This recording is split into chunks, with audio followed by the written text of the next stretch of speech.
Wrapping up the first one, I think it played out like a lot of openers played out. I think there were a lot of positives to draw from, a lot of things that we did well on both sides of the ball, and then obviously some areas that we need to fix and get cleaned up. Offensively, I think we have to look at our consistency of execution and efficiency. We were able to make a lot of explosive plays. That was great to see.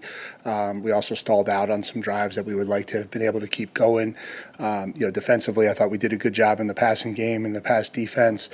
Certainly had that stretch in the second half where we really put our foot down and played the way we were supposed to. But obviously, the rushing yards were way too many, and that's an area of concern that we've got to get fixed. And so I think we come out of game one like you come out of a lot of game ones.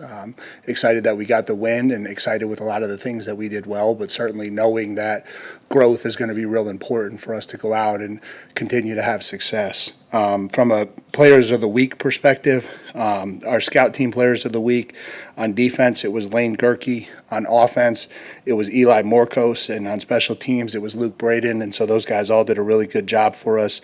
Offensive lineman of the week was Trey Zune.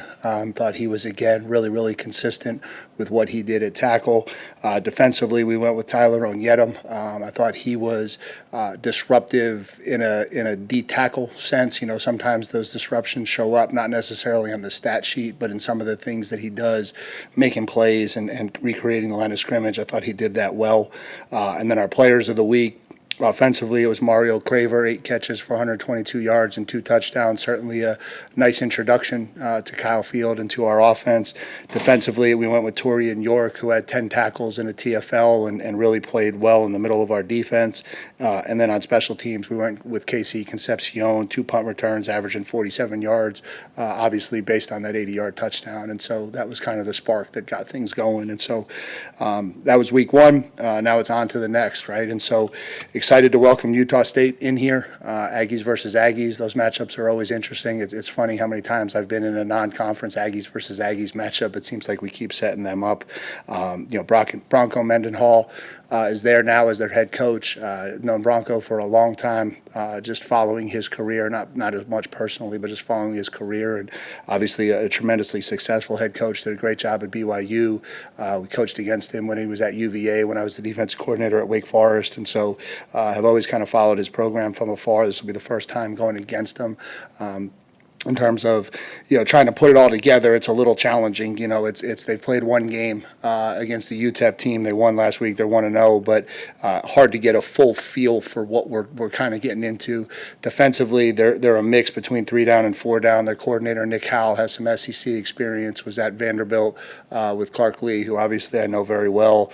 Was at UVA before that, and so but trying to figure out what they're going to be this year at Utah State when they've only got one game against a wide open 10 personnel spread team is a little bit of a challenge. And so trying to piece together what that will look like, and we're hard at work at that. Offensively, they're kind of more of a traditional pro style system, and so we'll have a little bit better feel for that.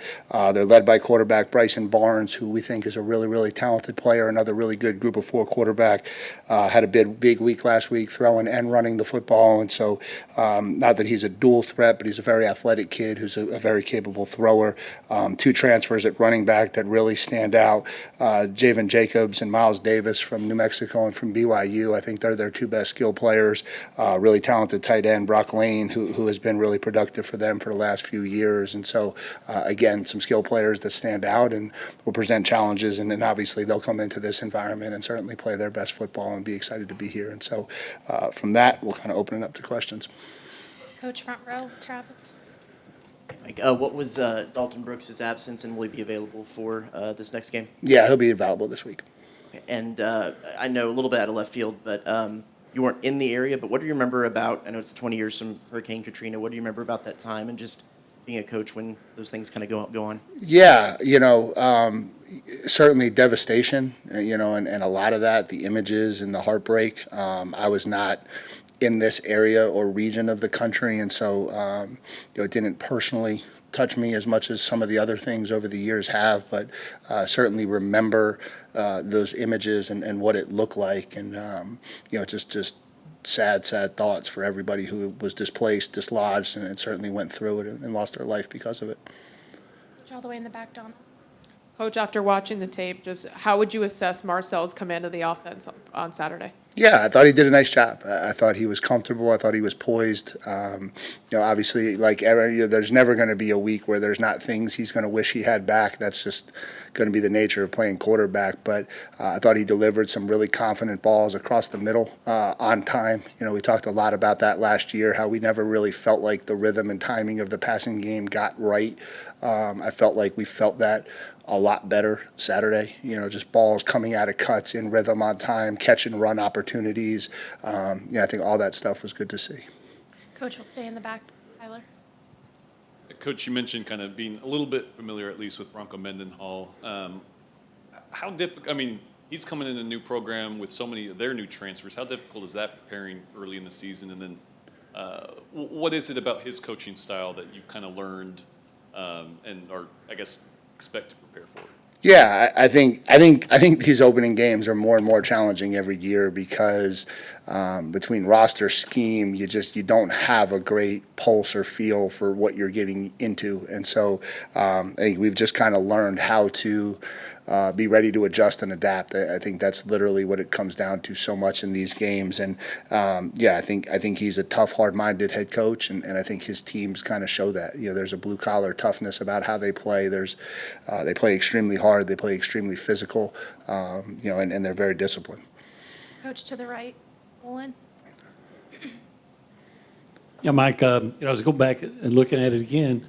There were some issues in run defense, but I was wondering how much encouragement is there at the same time? I think it was like 90% of the plays y'all had them held them to about 2 yards a carry, but it was just the 4 or 5 plays that made a big difference. Yeah, what I told the guys is this: it's at some point we have to realize that that's really all it ever is those 4 or 5 plays, and the urgency to be correct and right every single snap is what differentiates you from being elite and average and bad on defense. And that's just this day and age, and that's how it works. And so regardless of who you play, regardless of what it looks like, we're really good when we do things the way we're capable of it, and we're really bad when we don't. And we've got to figure out, again, how to get the really good to be more consistent. Coach to the left. Alex. First, just a couple other personnel updates on Jordan Shaw and Tiger Riden. Yeah, so Tiger's back now, healthy. Tiger got in a car crash this summer, and so he's just kind of been dealing with the ill effects of that. And so he was actually cleared today. He's been practicing, but today was the first day he was like fully cleared, and so we would anticipate him being able to dress this week and starting to work his way back into the rhythm. Shaw's dealing with a little bit of a lower body injury, and so he's kind of day-to-day, game-to-game. We'll see if we can get him out there this week. We're hopeful, but he's just continuing to progress and get better. And then you've mentioned Mission 12 before. I'm just curious, just the heart and intent behind that, and just how you feel like that program has gone since y'all have implemented it. Yeah, I think one of the things that we've tried to do here is build a complete program, and part of that is the way we're able to enhance our student-athlete experience and the way we're able to enhance their lives. And I think that matters, and I've said this on multiple occasions, regardless of how many rules change, how much money gets involved in this, how much NIL gets involved in this. At the end of the day, we're still taking an 18-year-old away from home for the first time in his life, and part of our job is to develop them into men, and that's kind of what Mission 12 is rooted in. It's our ability to help these young people grow and develop in ways outside of football. And so it's a program that means a lot to me. It's a program that we put together at Duke and developed. It's something that we immediately got started when we got here and got it off the ground finally this summer to the level we wanted it. And I think it'll only continue to grow as we move forward. Coach will stay front row. Tony. Coach, you talked about some of the guys that were absent week 1. How'd you come out of week 1 as far as the guys who did play moving into week 2? Yeah, they're all fine. Olin. Since you mentioned that Dalton will be available, so what kind of impact do you think having him back out there means? Yeah, I mean, I think obviously he's a really talented player. He's a really good run and hit safety. We really think he's gotten even a lot better this offseason. And so, yeah, we're excited to get him back and get him in the fold. Coach Carter, second row. Mike, we saw up front you guys had a couple different variations on the offensive line. Do you guys want to eventually get to a point where you have just 5 guys y'all stick to, or is that something where y'all want to have 7 or 8 guys kind of rotate throughout the game? Yeah, I think we're at our best when we have rotation and depth. I think that allows us the ability to be fresh, play our hardest, rotate guys, keep guys engaged. Inevitably, injuries will set in and stop our ability to do that to the level we want. We're certainly not just going to put kids out there for the sake of putting kids out there, but we think we have a lot of depth in that group, and we think we have kids that are capable of playing at a championship level. And as long as we have those guys and we have 6, 7, 8 guys that we feel like can do that, I think it's in our best interest to continue to play as many as we can, that the level doesn't drop. And that's the biggest thing, is the level can't drop. And so we think we have that right now. And you talked about special teams, kind of the emphasis in the return game, particularly with punt, return.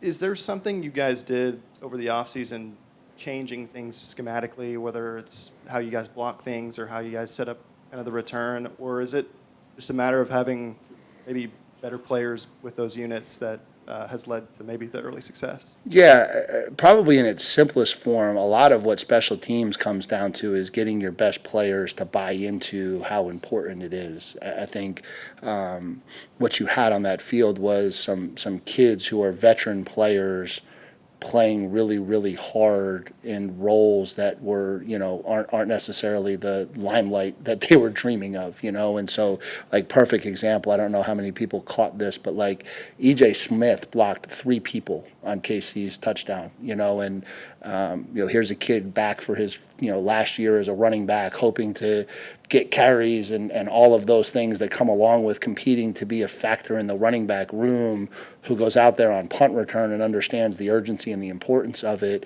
and puts together one of the greatest effort plays I've seen in my coaching career on special teams, right? And that's what a lot of it comes down to, and then there becomes a buy-in to technique, which allows you to execute better and play better and do those things. But it just starts with an understanding of how important and how much those things can impact the game. And I think that's maybe in year 2, we're a little further along in that regard. Coach will stay on the right, David. Coach Elko, you mentioned Taurean as one of the players of the week. To me, he seemed like to be playing at a faster speed, even though he's always been fast. Has that been part of his development to read and react a little faster? Yeah, I think you started to see it about midway through the year last year. I think in the beginning of the year, new system, new defense, I think, he was feeling his way through a little bit and probably was a little frustrated with how he was playing in the beginning, because he had wanted that big jump from freshman to sophomore year. And, we worked with him a lot to just kind of stay patient, this is going to come, and when it comes and it starts to click, you're going to start to feel it. And I thought he did that. I thought, for everything that didn't go great on the back half of the year on defense last year, I do think he really improved and developed and put together some of his best games as the year went on, and really played well in that last game. And so I think now he goes into year 2 and he isn't thinking at all. He's got it all down. He knows exactly what he's doing. He's taken the angles and the reads so many times, and he's a kid that flourishes in those type of environments, when he's really comfortable and he can just go, like he can really, really take advantage of that. And so I think that's probably what you saw a little bit, and hopefully that just continues to grow as the year goes on. Coach front left, Robert.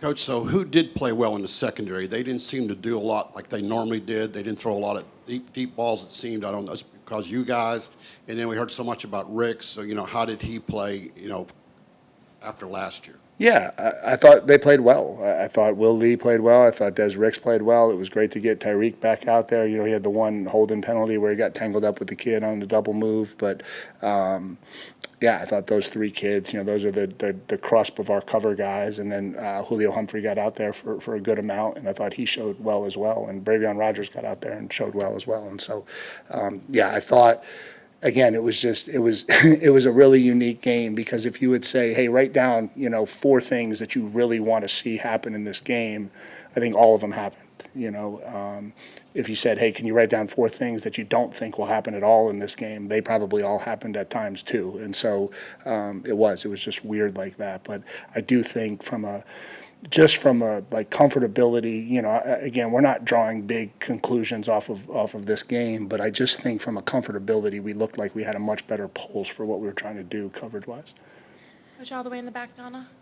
Coach, kind of going off of what you said about Taurean, I noticed just him and Marcus Ratcliffe just seemed like from the first snap to the last snap that they played on Saturday, their energy was through the roof, seemed like they never took their foot off the gas. Just how important is it for those kind of guys to set the tone for the rest of the defense? Yeah, I think it's really important, and I think you see kind of a joy come out of those 2 guys. We actually talked about that a little bit, like, to some of our older guys, like to get some of that joy back. I think that was maybe one of the things that was missing a little bit, is don't ever take advantage or take for granted the opportunities that we have playing this game. And so, I think both of those guys are high energy guys. They play really hard, and I think that becomes very infectious on our defense. Coach to the left. Seemed like every play you had tight ends rotating in and out. How big do you see the 3 biggest names in that room being for the offense this year? Yeah, I think they're big pieces of it. And again, I think that's what we would love to be. You'd love to have a lot of kids who can be quality players that can help you do the things at the level you want to do them. And so, we're really excited about what Nate, Theo, and Amari bring to that group. I also think Mike O'Reilly's a kid who will continue to grow and get developed and find ways to get into that mix as well. And so it's a good group. Alex, stay to the left. Just curious what you thought of the LED lights, and did you have any input on kind of how they were used or the elements that went along with them? Yeah, I'll tell you the same thing I told my son.